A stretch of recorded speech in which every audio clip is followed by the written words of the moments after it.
Bueno, en primer lugar, me da mucho gusto estar aquí.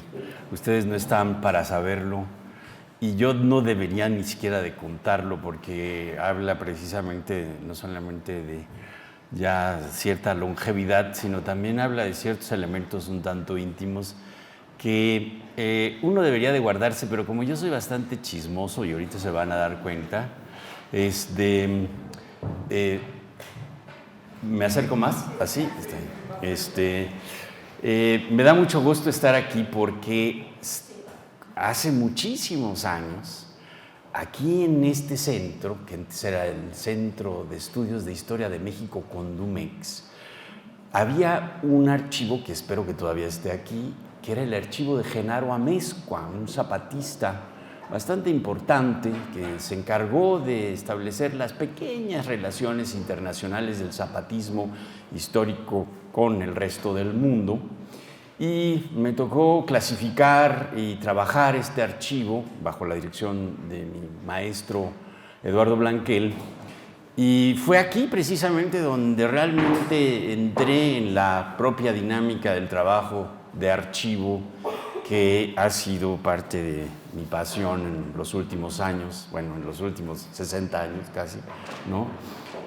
Por eso me gusta mucho regresar aquí. Ha habido, desde luego, importantes transformaciones y bueno, he vuelto acá un par de otras ocasiones, ¿no? Y ahora me da muchísimo gusto estar aquí para hablar precisamente de los inmigrantes y le quiero agradecer particularmente a Carlos Martínez Assad, que es maestro, amigo, guía, ¿verdad? Gurú, etcétera, etcétera, desde hace muchos años y muchísimas gracias por invitarme.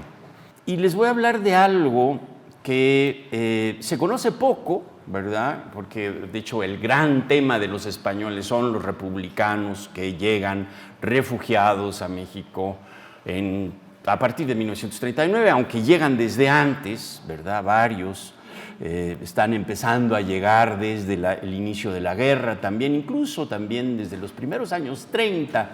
Ya tenemos algunos disidentes, ¿verdad? Españoles, algunos académicos, ¿no?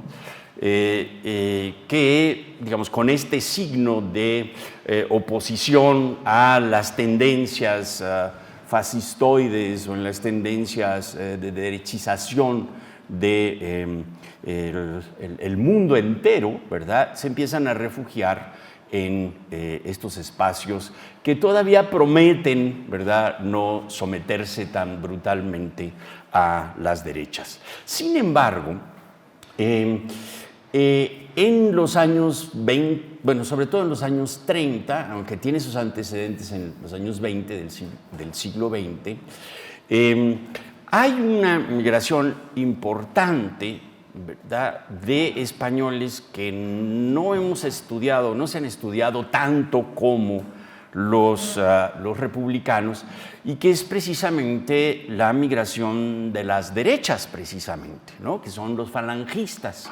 Yo voy a hablar un ratito sobre falangistas, después es inevitable, ¿verdad?, hablaré un poco de los españoles republicanos y después, finalmente, hablaré del famoso caso del Yate Vita, que ha sido un tema de discrepancias, polémicas, conflictos, tanto entre españoles republicanos como falangistas y también, desde luego, la sociedad mexicana que recibe a estos migrantes. Quisiera empezar con un epígrafe de Miguel de Unamuno que me parece que toca un punto que de pronto podemos olvidar con cierta facilidad. Dice Miguel de Unamuno: desatinado propósito español el ejercer el monopolio del casticismo y establecer en España la metrópoli de la cultura. Miguel de Unamuno, ¿verdad?, señala un problemón, ¿verdad?, que va a estar precisamente en los principales debates, ¿verdad?, de estos migrantes españoles que llegan a un país que habla su propio idioma, o por lo menos ese idioma es el idioma oficial, ¿no?, y sobre el que sienten pues muchos sentimientos encontrados, ¿no? Y digamos, voy a dar inicio con digamos, lo que llaman en el cine un teaser, ¿no? Y después ya desarrollaré un poco el asunto de los falangistas. El arribo en julio de 1939 de un gran número de refugiados españoles a Veracruz a bordo de los barcos Sinaya, Ipanema y Mexic produjo en México una reacción múltiple, ¿no? Por un lado, se les dio un caluroso recibimiento por parte de las autoridades y un amplio contingente popular mexicano los vitoreó, los acogió con amplias muestras de solidaridad. Pero por otro, la oposición al régimen cardenista y algunos círculos de comerciantes, clases medias y líderes de opinión católica, que no necesariamente es pública, ¿verdad?, es semipública la opinión católica, ¿no?, aprovecharon para atacar no solamente a los recién llegados, sino al propio gobierno que los recibía.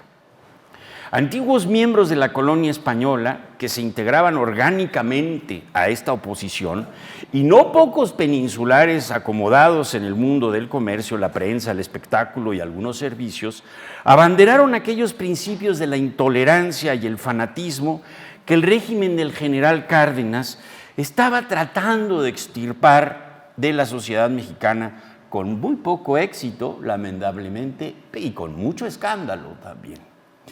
Mauricio Fresco, en uno de sus primeros ensayos sobre la inmigración republicana, comentó que durante aquel primer recibimiento masivo, cito, México presenció en aquellos días algo verdaderamente inusitado. Los antiguos residentes españoles rechazaban a los que formaban parte de la emigración de 1939. Y esto resultaba un tanto consecuente debido al impacto que las recientes circunstancias españolas habían tenido en la sociedad mexicana de aquellos años. Y esto es importante entenderlo. México y España vivieron durante la década de los años 20 una especie de reconciliación, ¿no? Porque durante el porfiriato y durante, desde luego, también la propia revolución, hubo muchos desencuentros, ¿no? O sea, durante el porfiriato, ¿verdad?, quienes representaban a España en México, pues eran precisamente la aristocracia española, ¿no? Después, durante la revolución, hubo muchas propiedades españolas, y hubo muchos terratenientes, y hubo también muchos comerciantes, ¿verdad?, que fueron afectados por el proceso revolucionario, y hubo muchas reclamaciones de parte de España hacia los gobiernos revolucionarios. Y finalmente, en la década de los años 20, precisamente por el cambio que se suscita en España, ¿no?, principalmente por el advenimiento primero, ¿verdad?, por la caída de Alfonso XIII, la llegada o la llamada dictablanda, ¿verdad?, y finalmente también por un ajuste general en lo que son los órganos representativos españoles, ¿verdad?, a México empezaron a llegar ya no solamente los aristócratas representando al reino de España, al imperio español, sino empezaron a llegar algunos personajes que estaban muy interesados en lo que estaba pasando en México, ¿no? Luis Araquistáin, por ejemplo, que escribe un libro bastante interesante, él es un socialista, ¿verdad?, un libro bastante interesante sobre la Revolución Mexicana, ¿no? Está Julio Álvarez del Valle, ¿no?, que es, digamos, el primer embajador de la Segunda República, que no es ningún aristócrata, es un socialista reconocido, ¿verdad?, periodista importante, que tiene una larga trayectoria dentro del socialismo, y esto empieza como a permitir una relación mucho más horizontal entre España y México, ya no de imperio a súbdito, ¿verdad?, sino ahora de república a república, ¿no? Y en ese sentido, ¿verdad?, tanto los procesos españoles como los mexicanos fueron seguidos muy de cerca por la opinión pública de ambos países. Por ejemplo, la guerra cristera en México, que se suscita durante la segunda mitad de la década de los años 20, tiene un impacto muy relevante en la prensa española. Están preocupados por lo que está pasando en México, tanto los católicos, pero también digamos, la gente de izquierda en España. El asesinato de Álvaro Obregón, por ejemplo, es un acontecimiento que desde luego simbra a las élites políticas mexicanas, pero también particularmente en España tiene un impacto, y entonces se preguntan, bueno, ¿qué está pasando en México? Entonces hay una relación entre México y España en la década de los años 20 bastante importante. Cuando aparece pues la Segunda República, ¿no? Y después, desde luego, con el Frente Popular, ¿no? En México, ¿verdad?, hay una sensación de que algo está pasando en España. El vínculo con España es mucho más estrecho que con Inglaterra o con lo que está pasando en Francia o incluso con lo que está pasando en Alemania, ¿no? Y entonces hay como una preocupación muy particular, y con la llegada precisamente de el primer representante de Manuel Azaña, del gobierno de Manuel Azaña, a México, ¿no? En 1936, que es un personaje muy interesante, demócrata y veterinario, Félix Gordón Ordaz, ¿no? Lo que sucede es que otra vez se recuperan las buenas relaciones entre México y España. Gordón Ordaz es un admirador de Cárdenas. De hecho, Cárdenas es un personaje muy sensible a lo que está sucediendo, desde luego, en España. Y algo que sucedió precisamente al inicio de la guerra civil, fue precisamente una especie de polarización. José Fuentes Mares, un historiador que sea conservador, desde luego, pero que se interesó por las relaciones entre México y España en el siglo XX, muy particularmente, dijo que la guerra civil en la península polarizó las pasiones tanto allá como aquí, y si el gobierno y la mayoría de los intelectuales se inclinaron desde el primer momento por la causa de la República en México, la clase media estuvo con Franco, campeón del catolicismo y el anticomunismo. Hay que tratar de entender esta sociedad mexicana de la década de los años 30, ¿verdad? No todo el país estaba, como suele suceder, ¿verdad? No todo el país está detrás del gobierno, ¿no? Es más, hay resistencias importantes, y la clase media y los sectores, podríamos decir, conservadores, están, ¿verdad?, también muy agitados. La colonia española, ¿verdad?,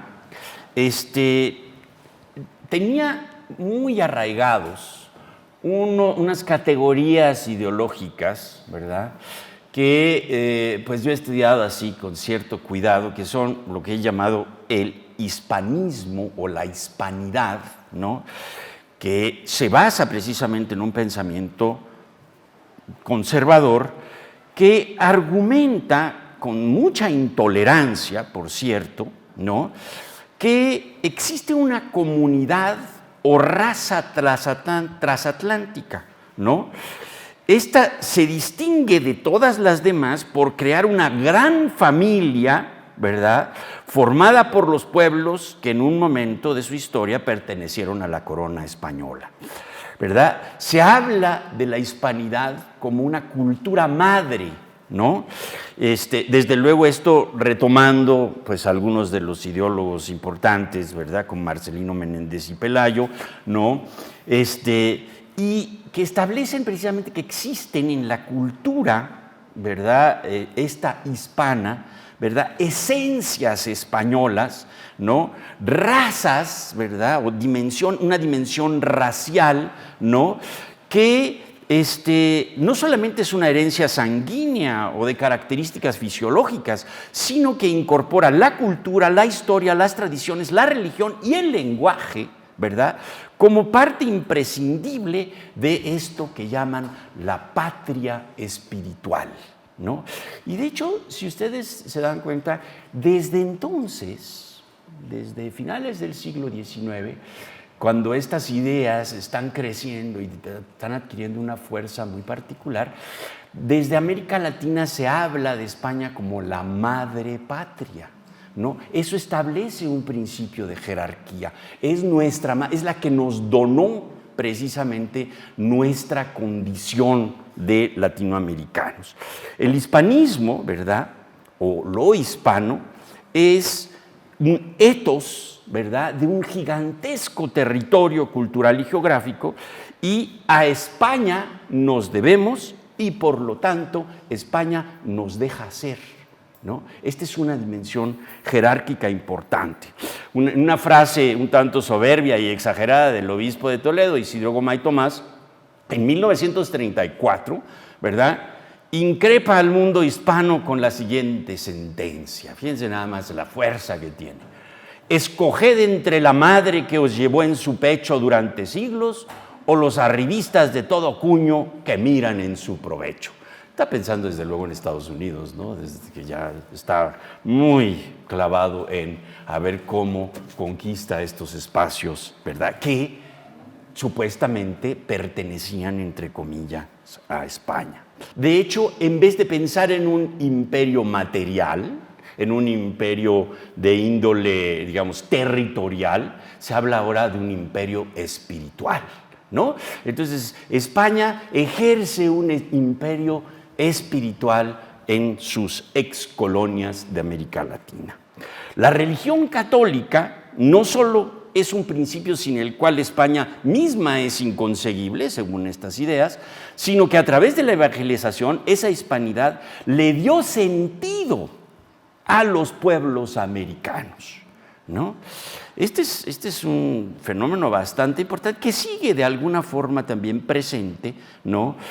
Ha tenido una enorme longevidad, ¿no? De hecho, todavía me tocó entre algunos republicanos y también, desde luego, entre varios conservadores, cuando estaba haciendo mi estudio sobre la falange en México, ¿verdad?, todavía diciendo, no, pero pues, tú hablas español por mi culpa, ¿verdad?, porque yo te enseñé español. Bueno, no, la verdad, no, a mí me enseñaron en la escuela, digo, y no estaba gobernada por español, estaba gobernada por alemanes, por cierto, pero vaya, eso de que yo hable español por culpa de ellos, pues tampoco es tan cierto, ¿no? Pero algo que hay detrás de toda esta dimensión es también una idea de una sociedad jerarquizada, ¿no? Una sociedad en donde hay dominados y hay dominadores, ¿no? De una sociedad que está estructurada, ¿no? En el fondo, pues es una sociedad que reconoce a seres humanos superiores, ¿verdad?, y otros seres humanos inferiores, ¿no? Bueno, voy a empezar a mostrarles algunas imágenes. Bueno, un factor que creo que es importante antes de tratar de entender esta dimensión de la hispanidad. La hispanidad o este hispanismo conservador niega cualquier otra contribución a la cultura latinoamericana que no sea la española. O sea, en América Latina los indígenas eran bárbaros, no tenían capacidad de contribuir a la construcción de las naciones. Estados Unidos no le corresponde, ¿verdad?, porque nunca tuvo nada que ver, y los otros imperios, ¿verdad?, son absolutamente advenedizos, ¿no? Entonces hay que tratar de entender un poco este fenómeno, ¿no? Muchas de las tradiciones, ¿verdad?, y esto, digamos, de alguna forma es palpable, ¿no?, se identifican precisamente con ya los podemos llamar un tanto radicalmente, estereotipos de españoles, ¿no?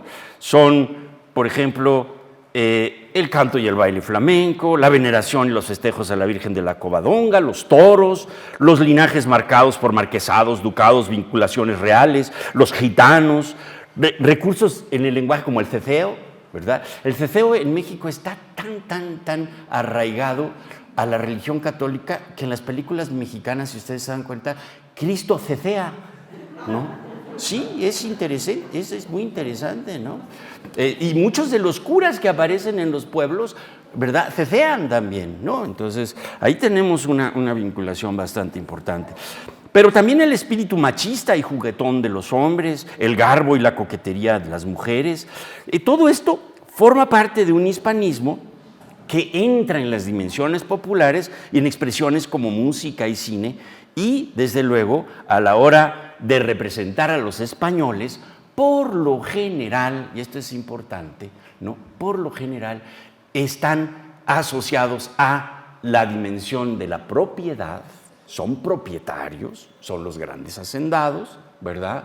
Son precisamente aquellos personajes que son los dueños del comercio, ¿verdad? Son los que tienen las abarroterías, etcétera, etcétera.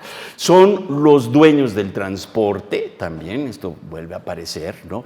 Y es muy raro encontrar, por ejemplo, un proletario español en los estereotipos, ¿no? Sin embargo, digamos, esto es hasta, podríamos decir, hasta antes de la llegada de los republicanos, ¿no? Pero bueno. Les voy a mostrar ahora sí unas imágenes, a ver si nos permite esto, ¿no?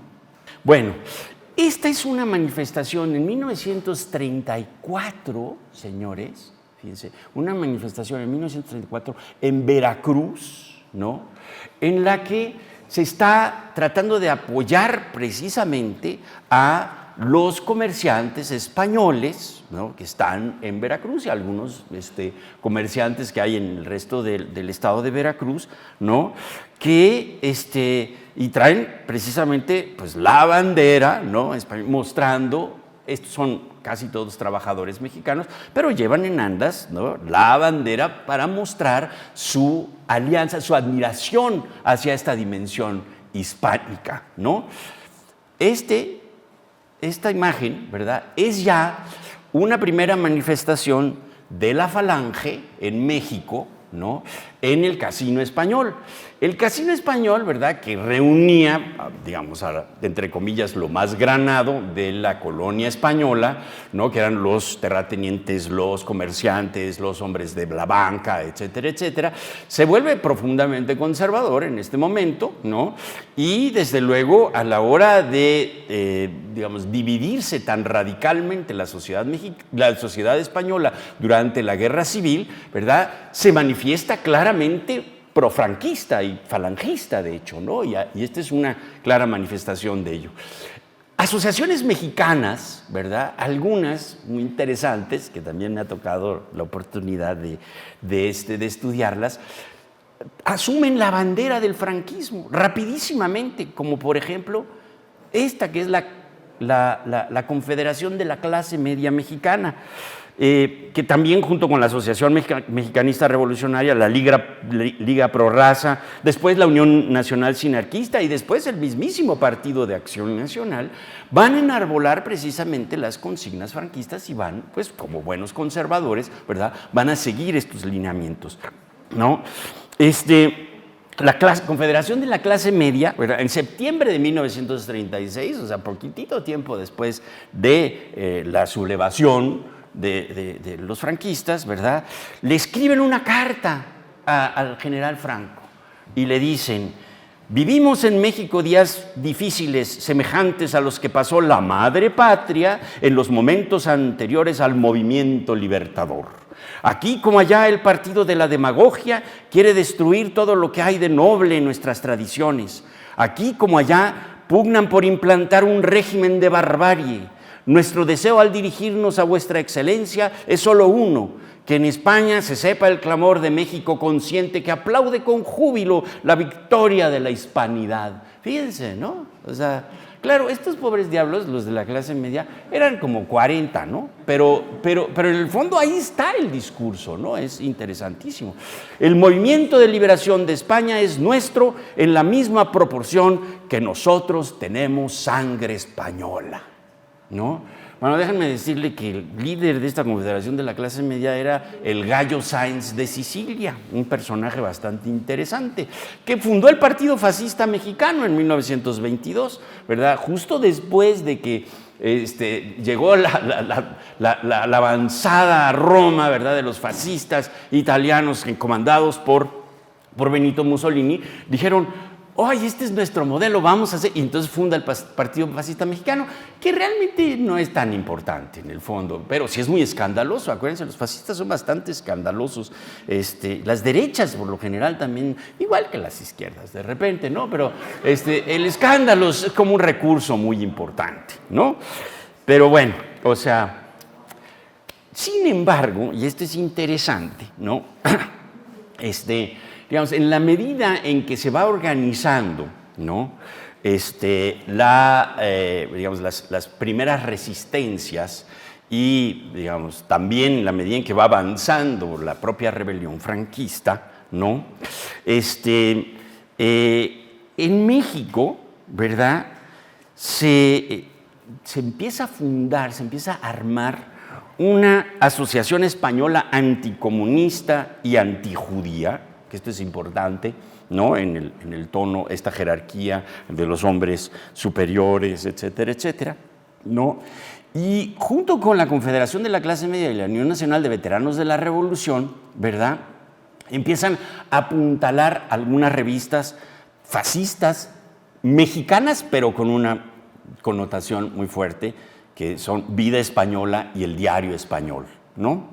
En una carta dirigida a Francisco Franco en mayo de 1937, ¿verdad?, en El Diario Español se comenta lo siguiente: la colonia española en México es 90% completamente derechista. Vaya, ¿no? O sea, era así como el 90%, solo le falta ese 10%, caray, ¿no? Y según ellos estaba viviendo en medio de un ambiente de tiranía inconcebible, ¿no?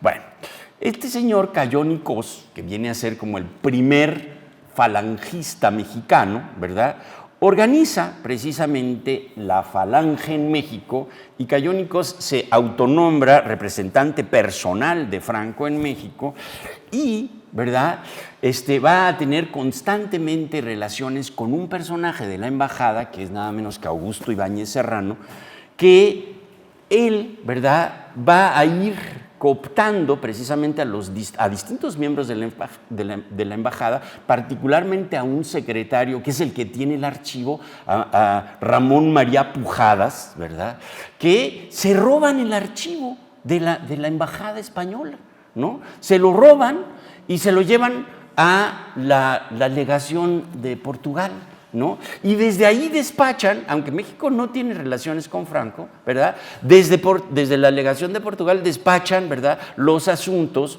relacionados con la España franquista, ¿verdad?, y los ciudadanos españoles desde México, ¿no? Esta es una historia bastante truculenta, ¿no?, en el fondo, ¿no?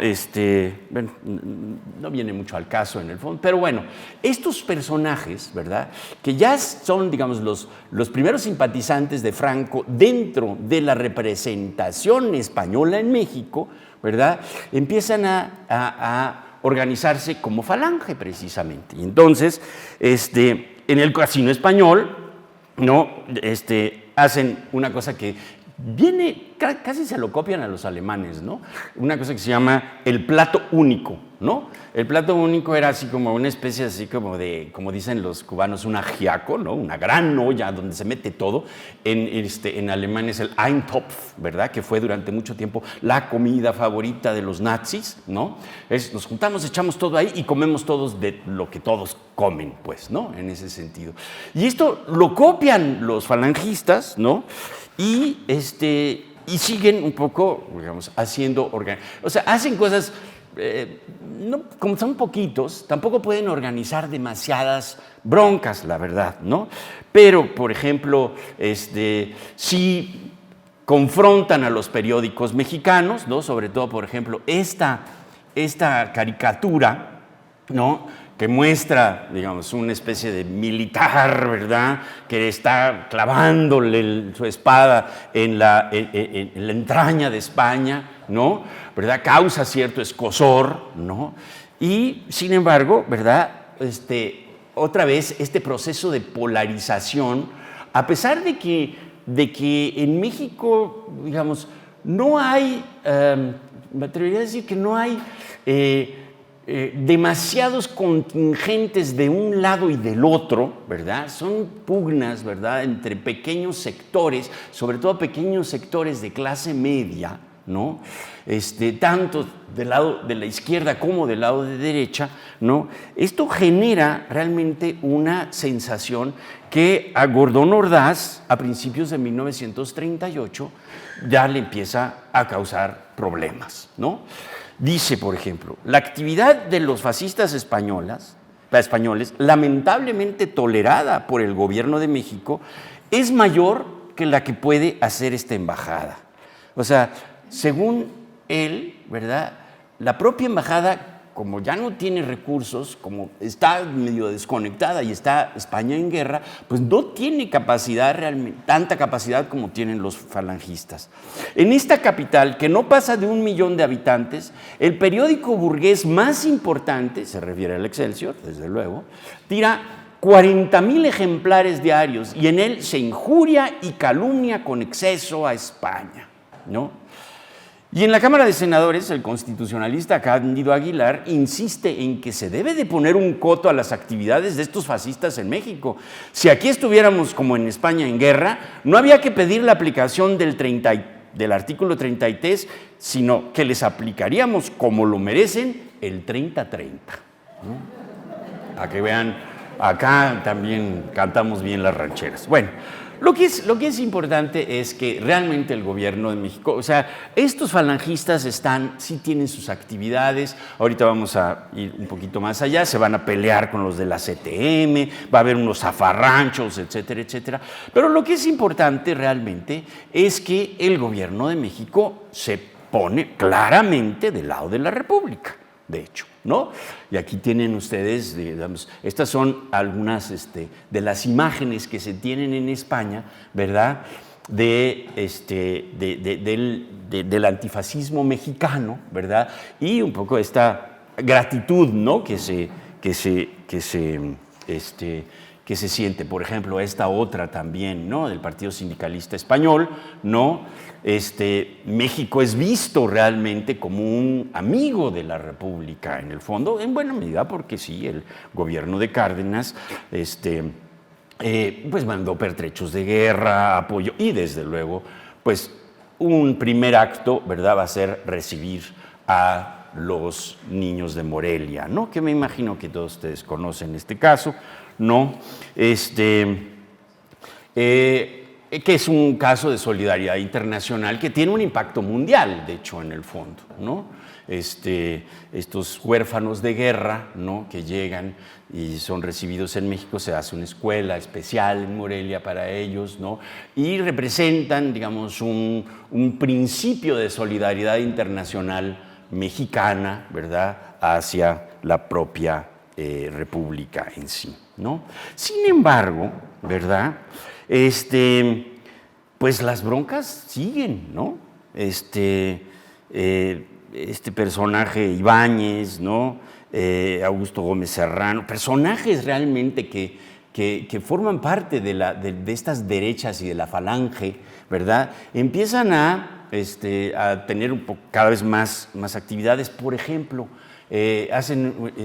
tienen su club de regatas, ¿no?, en Xochimilco, y entonces pues son buenos remadores, no cabe duda, y entonces le ganan a la escuadra mexicana y empiezan a gritar ¡Viva Franco! Y cosas de este tipo, ¿no? Y entonces eso calienta, ¿no? Eso molesta, ¿no? Y entonces se dan unos agarrones, etc. Y hay, bueno, zafarranchos hay muchos, ¿no? Como por ejemplo, ¿no?, aquí se puede ver uno de los zafarranchos más notables, ¿verdad?, fue uno que protagonizó David Alfaro Siqueiros, ¿no? David Alfaro Siqueiros, ¿verdad?, yo creo que ya con unas cucharadas de más, ¿verdad?, que era bastante atrabancado de por sí, ¿no?, de repente decide retar a unos falangistas que estaban caminando en la calle, ¿verdad?, bueno, se pelean con los de la CTM, etcétera, etcétera, los llevan a la delegación. Y ahí David Alfaro Siqueiros saca una pistola, ¿verdad?, y dice: me la regaló el general Cárdenas y con esto los voy a matar a todos, ¿no? O una cosa de ese tipo. Es un zafarrancho que llega a los periódicos, desde luego, y aquí lo tienen, ¿no?, el caricaturizado, ¿no? Que es interesante, ¿no? Yo soy coronel del ejército republicano español y amigo del presidente Cárdenas. ¿Qué amigos tienes, compadre, no? O sea, las amistades que honran. Y es una historia que, bueno, pasa un poco a la dimensión anecdótica, pero muestra un poco lo caldeados que están los ánimos en ese momento, ¿no? Por ejemplo, en una reunión, ¿verdad? El 2 de abril de 1939, sí, ¿no? Ya cercano precisamente a la caída de España, de la República Española, ¿verdad? Se hace una especie de fiesta en el Casino Español, ¿verdad? Y cuando salen después de la fiesta, ¿verdad? Empiezan a gritar vivas a Franco, y un contingente de la CTM, ¿verdad? Comandado nada menos que por Lombardo Toledano, y declara furiosamente Lombardo, dice: si quisiera la CTM, en minutos disolvería la Falange, ¿no? Y de hecho el caso llega a Ignacio García Telles, al secretario de Gobernación, y dice algo bastante fuerte para ese momento, ¿no? La hospitalidad de México está siendo condicionada al respecto absoluto de nuestras instituciones. O sea, ustedes, señores falangistas, se están pasando de la raya, ¿no? O sea, y claro, nuevamente contesta Lombardo Toledano, ahora sí ya bastante más enojado, diciendo: no, señoritas falangistas, lo de ayer no fue nada, espérense y verán cómo trata el pueblo de México a sus enemigos, ¿no? O sea, ya las cosas están caldeadas, ¿no? Y están caldeadas en buena medida porque, si nos damos cuenta, la sociedad mexicana también está polarizada, ¿no? La expropiación petrolera, que había sido marzo de 38, ¿verdad? Una especie de gran aglutinador, ¿no? Ya pasó, ¿verdad? Y ya está empezando a resentir, sobre todo la Ciudad de México y otros lugares, están empezando a resentir las presiones norteamericanas, empieza una inflación galopante, ¿verdad?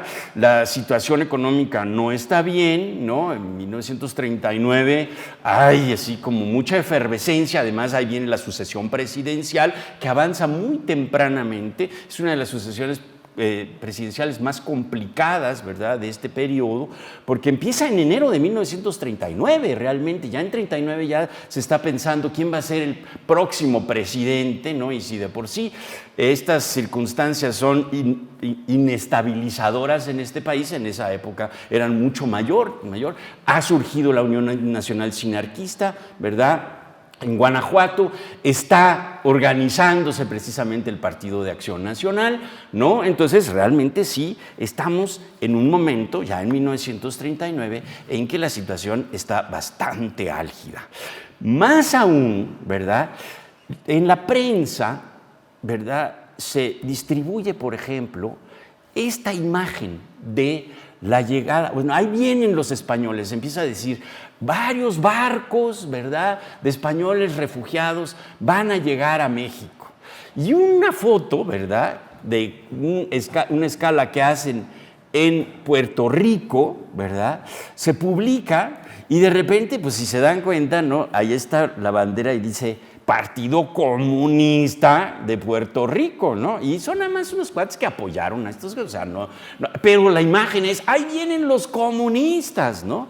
Y claro, ¿verdad?, la derecha se encarga, ¿verdad?, de tildar de comunista al diablo, ¿verdad?, ¿no?, al mismísimo Luzbel, ¿no? Y entonces, claro, los comunistas se comen a los niños vivos y cosas de ese tipo, ¿no? Y hay toda una dimensión muy, muy agresiva. Y ahí viene el comunismo, ¿no? También el comunismo, que fíjense, ¿no? O sea, esta es otra caricatura que aparece en el Omega, ¿verdad?, que es un periódico de derecha, ¿no?, que hay, o sea, de plano no pudo en España, ¿verdad? A ver si en México cuaja, ya que en España me echaron, pues no pudo triunfar Miaja, y a Negrín se lo majearon, ¿no? O sea, ahí vienen los comunistas, ahí vienen los soviéticos, ahí vienen, o sea, aguas, ¿no? Y esto realmente genera también una especie de paranoia que finalmente, ¿verdad?, esta paranoia, pues como que se le baja un poco, ¿no?, con la llegada de los españoles, ¿no? La llegada de los españoles es una gran fiesta para Veracruz, ¿verdad? Salen muchos a recibirlos, aquí está una de las múltiples imágenes que hay, ¿no? En la Ciudad de México todo el mundo dice, ahí vienen los comunistas, y pues resulta que ni tan comunistas, ¿no? O sea, pues eran personas que se parecen mucho más a cualquiera de nosotros en el fondo. Había curas, ¿verdad? Había agricultores, había profesores de escuela, había amas de casa, etcétera, etcétera. No eran todos comunistas, había desde luego uno que otro comunista, etcétera, etcétera. Pero las circunstancias, ¿verdad? Sí generaron una especie de paranoia, y la recepción, ¿verdad? Si bien en un principio fue de una enorme fiesta, sí hubo como sensaciones de, a ver, estos cuates, ¿qué van a hacer? ¿No? Claro, poco a poco se fueron insertando en la sociedad mexicana, ¿no? Y me imagino que todos ustedes conocen, y me imagino, también debemos estar muy agradecidos porque se insertaron en algunos lugares extraordinarios, y tenemos muchos de los republicanos, le hicieron un enorme bien a este país en el fondo, ¿no? Otros no tanto, pero bueno, digamos, como cualquier migración en el fondo, ¿no? La migración, entonces, llega en 39, se va integrando muy poquito a poco, eso también es importante entenderlo. En primer lugar, pues porque tienen en parte el rechazo de la antigua colonia, ¿verdad? Son identificados como comunistas, ¿no? Pero también el país está transitando, ¿verdad? Está saliendo del cardenismo, y hay una especie de política mucho más moderada, desde luego a raíz precisamente de la llegada de Manuel Ávila Camacho al poder, y poco a poco se empiezan a sedimentar estas pasiones, ¿no? Pero, digamos, algo que sí es importante destacar, y quisiera con eso terminar esta primera parte, ¿no? La llegada de los españoles, ¿verdad? Que además primero los ubican, ¿no? Muy cerquita del Monumento de la Revolución, muy digamos, simbólicamente, ¿no? Desde luego, ahí está la tumba de la Revolución, ¿no? O sea, aguas, cuates, no se vayan a poner muy sabrosos, ¿no? Los ubican ahí, pero poco a poco también empiezan a aparecer algunos elementos que van a permitir, ¿no? Que estos refugiados, ¿verdad? Se vayan insertando en la sociedad mexicana. Voy a irme a un momento un tanto complicado dentro de esta inserción, y que es precisamente el caso del Yate Vita, ¿no? Bueno, rápidamente para ver, este es nada menos que don Indalecio Prieto, ¿verdad?, que va a ser uno de los encargados de negociar, ¿verdad?, con el régimen de Cárdenas y después de Ávila Camacho, de negociar estas inserciones, ¿verdad?, de los distintos refugiados, las juntas, ¿verdad?, de apoyo a los refugiados españoles, las JARE, ¿verdad?, que se van a pelear entre sí, va a haber una serie de broncas, y una de las primeras broncas, probablemente la bronca más importante, se suscita precisamente por el caso del Yate Vita. Entonces, voy a meterme un poquito en el caso del Yate Vita, que estoy seguro de que no podré resolver las polémicas que se han suscitado ahí. Es un caso que sigue estudiándose, y entre los especialistas ya nos hemos dado varios agarrones, tanto los españoles como los mexicanos, ¿no? Y parece que desata un tipo de pasión semejante a la que se vivió en la década de los años 30. El 6 de mayo de 1939, el general Lázaro Cárdenas escribió en su diario: V llegó y salió de Veracruz a Tampico. La V era una clara alusión al Yate Vita, embarcación en la cual llegó a México un tesoro de un valor inmenso, cuya magnitud aún hoy es difícil de precisar, y sobre la cual pesa hasta la fecha una polémica sumamente complicada que más de uno ha tratado de dilucidar. El Yate Vita, que es precisamente, ¿no?, Era una enorme embarcación, bueno, para quien han andado fundamentalmente en chalupas en Xochimilco, esto es gigantesco, ¿eh? O sea, ¿no? Cuya propiedad original era nada menos que Alfonso XIII. Cuando formaba parte del patrimonio real español, aquel yate estaba matriculado bajo el nombre de La Giralda. Sin embargo, para la época que nos ocupa, los informantes de los agentes españoles radicados en México, porque el yate Vita les causa, ¿no? O sea, mucho escozor, ¿no? Y entonces se convierte en una especie de foco de espionaje, ¿no? Y bueno, espero no ofender ninguna susceptibilidad, pero si hay algo que le sale mal a los españoles es el espionaje, ¿no? Como son tan dados al chisme y a jugar, se ponen, toman un poquito de vino y ya sueltan la sopa, ¿no? Y es bien interesante porque uno sigue los informes, ¿verdad?, que llegan al Ministerio de Asuntos Exteriores sobre el yate Vita y son verdaderamente de risa loca, ¿no? Entonces, pero bueno, ¿no? Estos agentes españoles, ¿no?, radicados en México, dicen que el yate es parte del patrimonio de un millonario filipino norteamericano que se llama Marino de Gamboa, ¿no? Bueno, ya fuere por conveniencia privada o por una momentánea convicción política, el señor de Gamboa prestó sus servicios a los republicanos españoles, ¿no?, permitiéndole el uso de este yate para fines que la Segunda República en apuros consideraba convenientes. Si bien es probable que el yate Vita ya hubiese sido adquirido a través del Banco de España para la causa republicana, déjenme decirles que los papeles del yate Vita son muy complicados, ¿no?, porque aparecen en un lugar, aparecen en otro, etcétera, etcétera.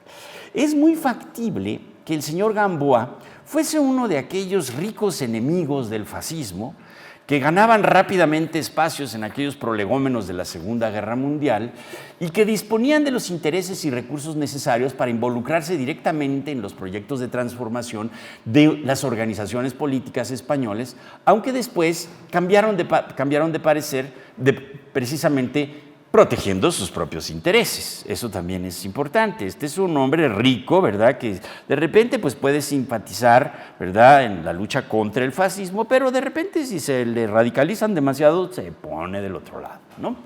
Bueno, aquel barco contaba con una tripulación de por lo menos 10 marineros y un capitán y era capaz de cruzar el Océano Atlántico desde Francia a México en menos de un mes.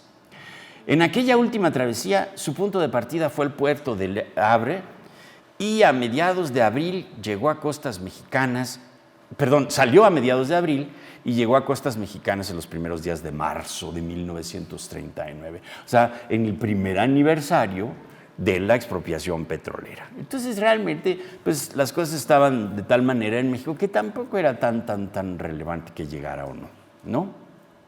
Los encargados en preparar la carga que debía llevar este yate a México, más tarde conocido como el Tesoro del Vita, ¿verdad?, fueron el propio ministro de Hacienda del gobierno del doctor Negrín, don Francisco Méndez Aspe, y dos de sus más íntimos colaboradores, los señores Francisco Gordo y Felipe Mesto T. El cargamento constaba, por lo menos, de alrededor de 110 maletas con depósitos provenientes de la Caja de Reparaciones del Ministerio de Hacienda. Esta caja contaba con bienes entregados al Banco de España y al Monte de Piedad antes y durante la Guerra Civil, mismos que fueron trasladados a Francia poco antes de la caída de Barcelona. Aquellos bultos, que al parecer contenían, entre otras muchas joyas, reliquias del patrimonio real, varios objetos preciosos de la Catedral de Toledo, colecciones de relojes, monedas, así como un número indeterminado de lingotes de oro y hasta una edición del Quijote impresa en papel de corcho, ¿verdad? Todo esto fue valorado en cifras que iban desde los 200 hasta los 500 millones de dólares, ¿no? Creo que nos quedamos cortos, ¿eh? Creo que al parecer fue bastante más, ¿eh? Pero bueno. Estos fondos, ¿verdad?, debían servir para pagar los gastos de traslado de aproximadamente 40,000 refugiados españoles a costas mexicanas, crear empresas, generar empleos, con el fin de liberar a la economía nacional del problema de mantener a una España peregrina que detenía su éxodo en este país tropical. Pero para otros, el tesoro del Vita era una de las múltiples cartas con las que se pretendía negociar la paz con el régimen franquista. Esto es interesante, ¿no? Es una buena cantidad de tesoros, ¿verdad?, que tiene precisamente los republicanos, ¿no?, y que dicen, bueno, si llegamos a algún arreglo con Franco, esto, ¿verdad?, puede entrar en las negociaciones, ¿no?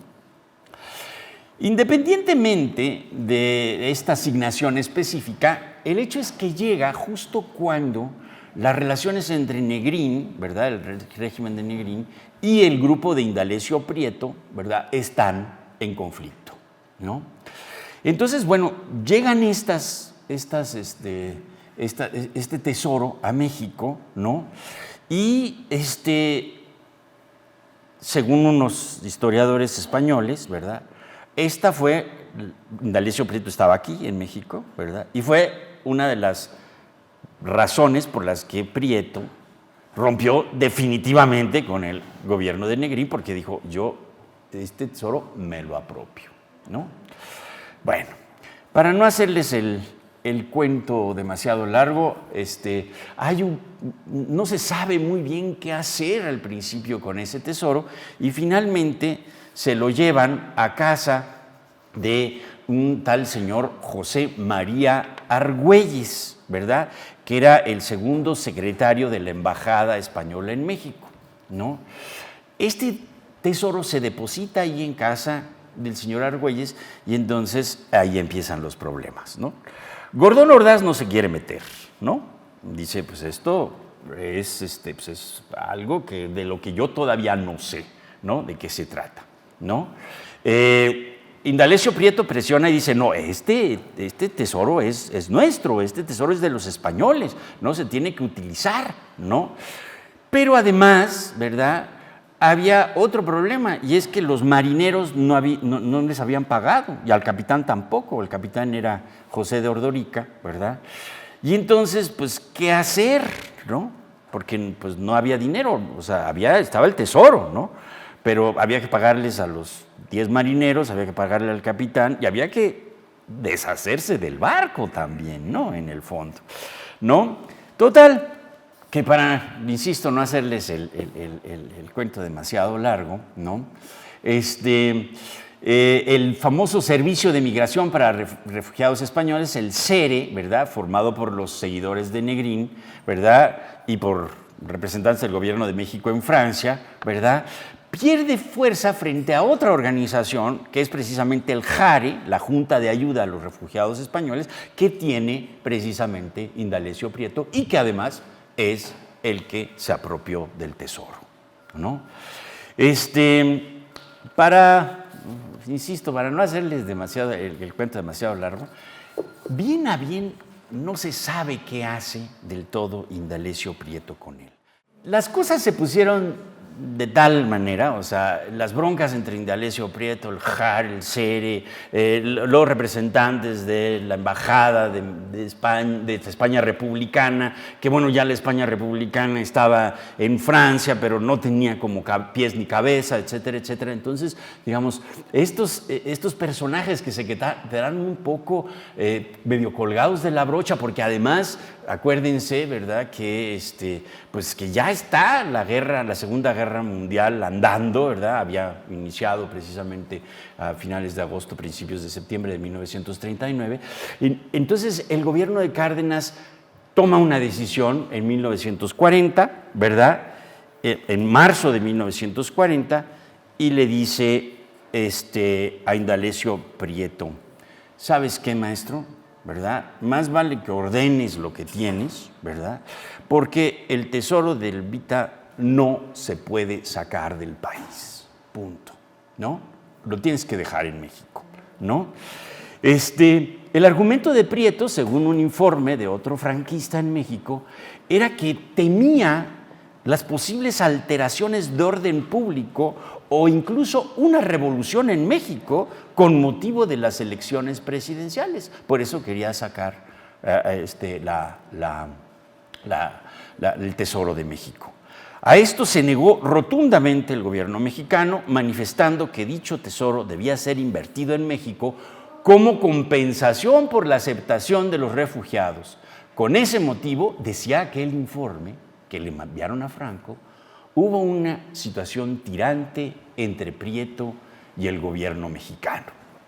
Ante la posibilidad de que el tesoro fuera sacado de México, ¿verdad?, en mayo de 1940, se le trasladó de la casa del señor Argüelles a las afueras de la Ciudad de México, a una dependencia oficial del gobierno mexicano, no se sabe a dónde, a la que los refugiados solo no tenían acceso más que Prieto y 3 autoridades del JARE. O sea, ahí fue una negociación que se hizo con las autoridades mexicanas. Los detractores de Prieto y los informes de los agentes franquistas afirmaban que durante el periodo en que el tesoro de Elvita estuvo en casa de Argüelles, se desmontaron y fundieron muchas joyas con el fin de poderlas negociar fácilmente.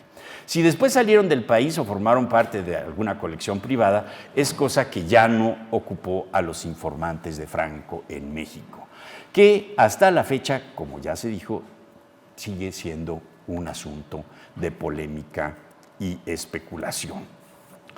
Quiero terminar diciendo que finalmente sí se les pagó a los marineros, ¿no? Por lo cual la revolución, bueno, sí les hace justicia. Al señor Ordorica también se le paga muy generosamente, ¿no? A Ordorica le dicen, ¿sabe qué tiene que hacer usted con este barco? ¿Verdad?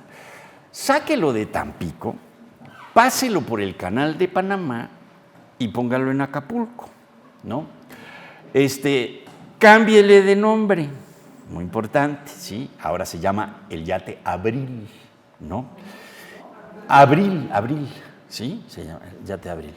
Y finalmente, ¿verdad?, en medio de todas las negociaciones y todo, este barco se perdió, ¿verdad?